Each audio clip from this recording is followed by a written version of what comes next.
Welcome to today's deep dive.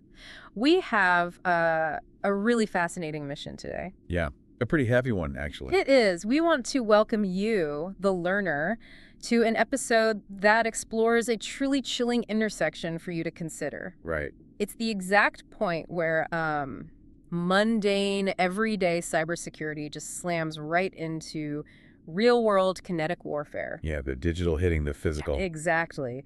We are going to look at how ordinary internet-connected surveillance cameras, the kind you might see outside a local bank or on a traffic light pole. Or mounted on a regular municipal building. Right. How those everyday cameras are actively being weaponized right now. And we've got some serious data to back this up. We do. We're pulling insights today from a recently published Patreon post by the publication KULT. Which is a great source. It is, and they synthesized some really heavy-hitting findings from Checkpoint Research, Bloomberg, and the Wall Street Journal. All top-tier reporting. Now, before we get into it, we need to be very clear about something. We are looking at data surrounding Operation Epic Fury. Right.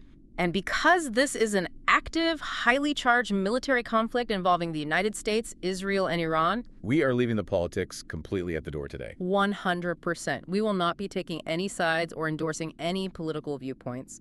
Our focus for you today is strictly and impartially on the factual data. Just the timelines and the technical cyber analysis presented in the source text. Exactly. We are here to analyze the blueprint of a cyber campaign, not to weigh in on the geopolitics. So, okay, let's unpack this. Where are we starting with this landscape?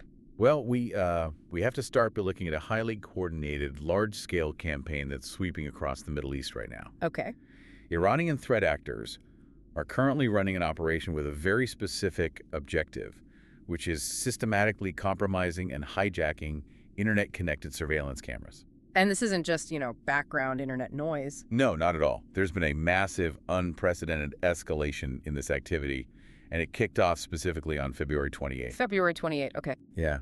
And that date is critical because it aligns directly with the broader physical military movements of Operation Epic Fury. So the cyber activity is scaling up right in tandem with the actual kinetic warfare. Exactly. They are operating in lockstep. Wow. So with an escalation starting on February 28, how wide is the geographic net they're casting? It's big. Are we talking about a localized effort or something larger? The footprint is incredibly expansive. The attacks are crossing multiple borders simultaneously. Like where? So the regions seeing the brunt of this include Israel, the United Arab Emirates, Qatar, Bahrain, Kuwait, and Cyprus. That's a massive area. It is. And then just a day later on March 1, researchers noted a sudden, highly concentrated spike of hacking activity emerging in parts of Lebanon. So it is a massive theater of operations. Yeah. But with a footprint that wide, are they just, writing a script to sweep up any vulnerable Ring doorbell camera they can find? Or is there a specific target profile they're hunting for? They are being highly strategic about this. Okay. Based on the reporting from the Wall Street Journal, the hacking attempts are zeroing in on cameras positioned within government facilities and financial institutions. So not just random houses. No. Mm-hmm. And out of all the regions involved, Israel and the UAE are experiencing the absolute highest volume of these targeted attacks. What's fascinating here is, why put so much effort into compromising a camera outside a bank or a municipal office? Right, when you'd think they have other tools. Exactly. Military forces have access to multi-million-dollar surveillance tech, right? What's fascinating here is the underlying strategic objective.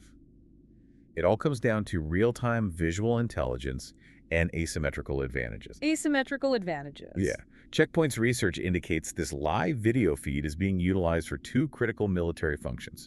First, supporting missile target selection. Oh, wow. And second, conducting combat damage assessments. So they use it to aim and then to see if they hit the target. Precisely. Think about the traditional alternatives for a second. Military satellites have predictable orbits. Right. Adversaries know exactly when they are overhead. And they can hide their assets accordingly.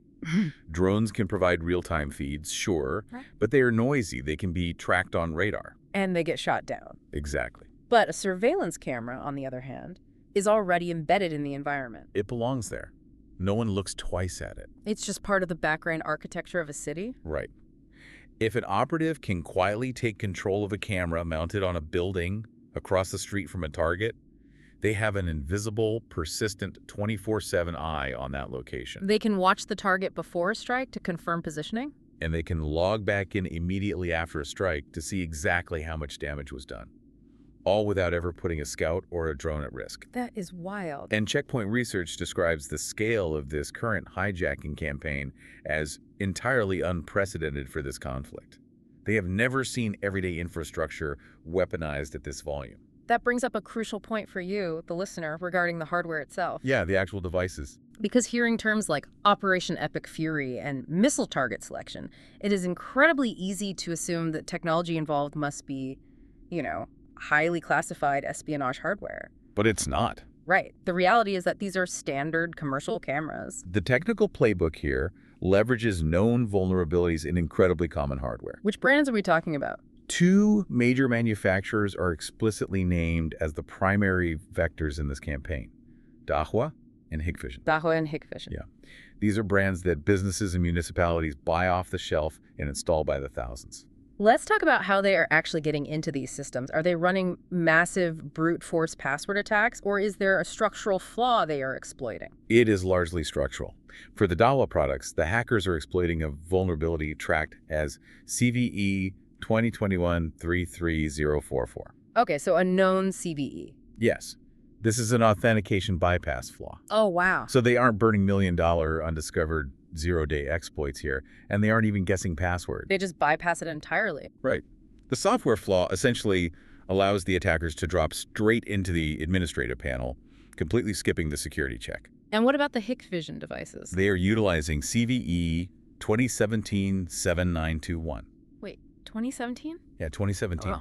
It's categorized as an improper authentication issue. It functions very similarly in practice. So they just walk right in. Exactly. It allows unauthorized actors to gain full administrative control over the camera's feed, its panning and zooming functions, and its internal settings. Wait. If these are... People buy the cameras, mount them 20 feet up on a pole, turn them on, and literally never update the firmware. Out of sight, out of mind. Exactly. Updating a citywide network of thousands of cameras requires tracking IP blocks, managing legacy systems, and sometimes rolling trucks to physically access devices that fail remote updates. It's an expensive logistical headache. Right, so it often just doesn't happen.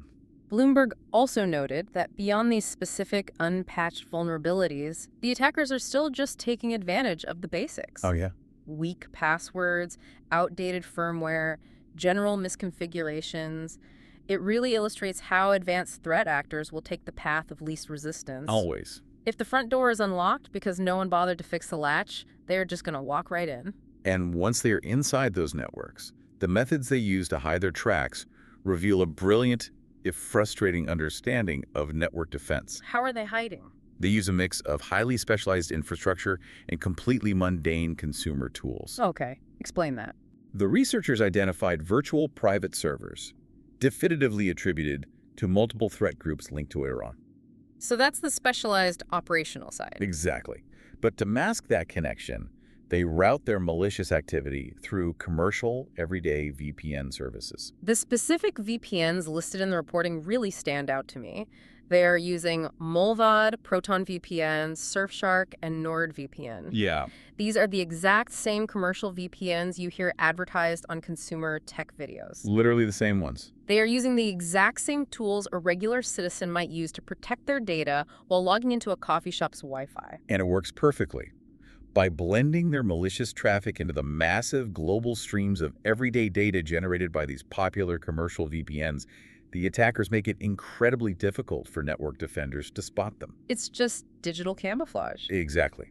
Think about it. If a city's IT department sees traffic coming from a known malicious IP address, they can block it instantly. But if the traffic is coming from a NordVPN exit node that is simultaneously being used by 1,000 legitimate users streaming movies or working remotely, blocking that IP address causes massive collateral disruption. You'd be kicking legitimate citizens offline just to stop one hacker. Right. It creates a needle in a haystack scenario for anyone trying to defend these networks. Here's where it gets really interesting.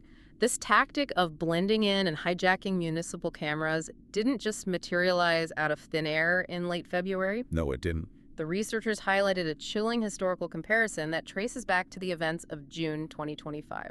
We saw the exact blueprint for this during the 12-day conflict between Israel and Iran in June 2025. Checkpoint documented the identical pattern of surveillance camera hijacking back then. And the implications of that historical precedent are severe. The head of Israel's National Cybersecurity Directorate, Yossi Karadi, shared a specific anecdote from that time that perfectly illustrates the kinetic reality of this cyber tactic. Yeah, the Weizmann Institute incident. Exactly. It involved the Weizmann Institute of Science.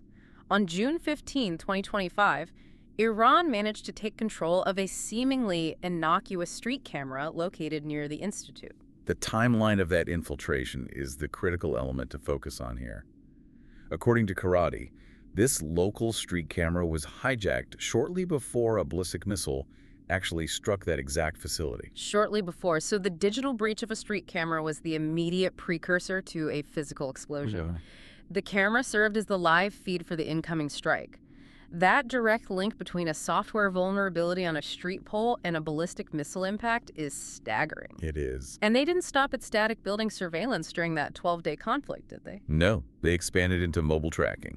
Karadi noted that Iranian operatives systematically infiltrated parking cameras and broader municipal traffic surveillance systems. Do what? Their objective shifted from static targeting to actively tracking the physical day-to-day movements of prominent Israeli figures. So they were mapping out the real-time locations of VIPs using the city's own infrastructure. Exactly.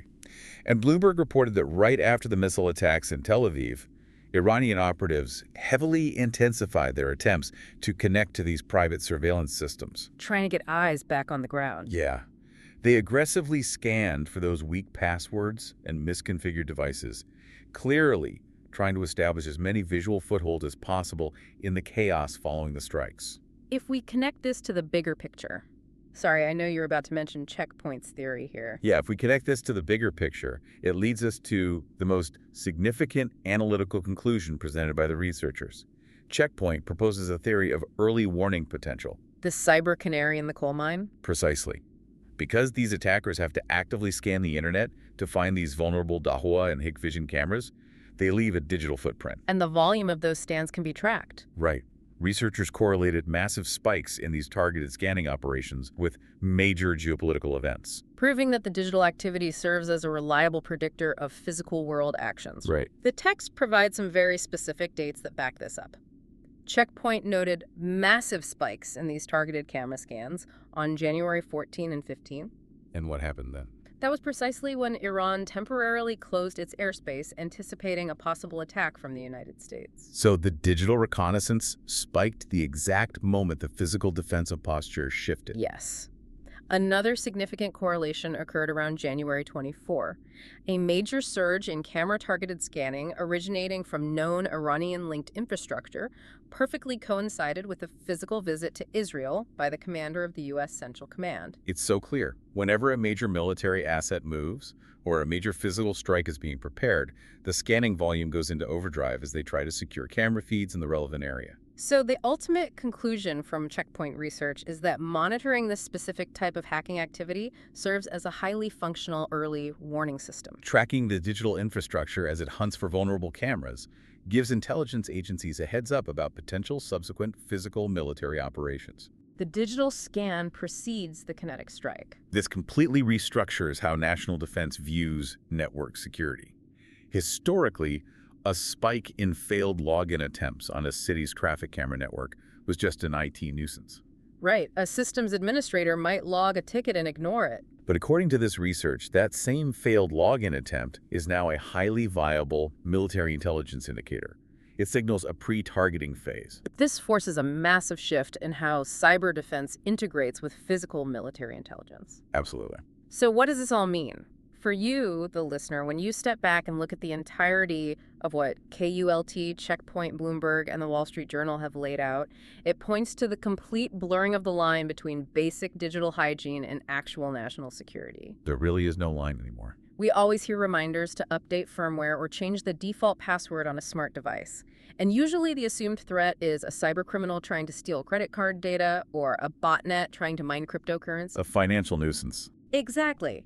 But in a modern conflict zone, leaving a commercial camera unpatched literally hands a targeting lens to a foreign military. It's serious. The digital and physical worlds are now so intertwined that a software patch on a parking lot camera is a fundamental component of kinetic defense. Right. And as a reminder, the context of all this data is a deeply complex and ongoing geopolitical conflict. Our goal today was strictly to explore the factual cyber tactics and the technical analysis documented by these security researchers. Just looking purely at the mechanics of how this technology is being utilized. Exactly. This raises an important question, though, one that pushes the boundaries of the research we've discussed today. What's that? Well, if intelligence agencies now possess the data proving that sudden spikes in hackers targeting local security cameras act as a reliable early warning for an incoming missile strike, how will that alter physical infrastructure planning? Now that's interesting. Right. Will nations start deliberately installing more intentionally vulnerable cameras, essentially using them as digital bait to lure in attackers and predict enemy targets? Wow. Or, on the flip side, does the simple act of having a connected security camera mounted on your building actually make you more of a target in a modern conflict? That is a brilliant and unsettling thought to leave on. It completely flips the utility of a security camera on its head. Is it protecting the perimeter? Or is it drawing a digital bullseye right on the front door? Thank you so much for joining us for this deep dive. We hope it gave you a clearer understanding of how these complex systems interact in the real world. Keep asking questions, stay curious, and keep seeking out the facts. We will see you next time.